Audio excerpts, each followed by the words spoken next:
के माध्यम से किसी पर व्यंग्य नहीं किया गया है। कविता का शीर्षक है पढ़ेड़ी बीनड़ी। तो सुनिए।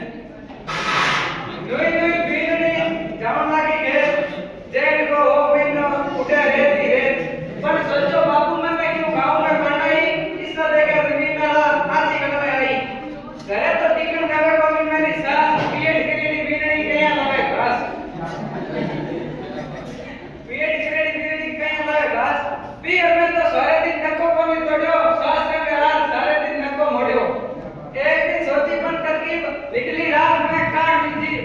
खड़ी खड़ी कंपनी लगी थी सासू, हीट गिरा के बीनड़ी बोली करने खासियो।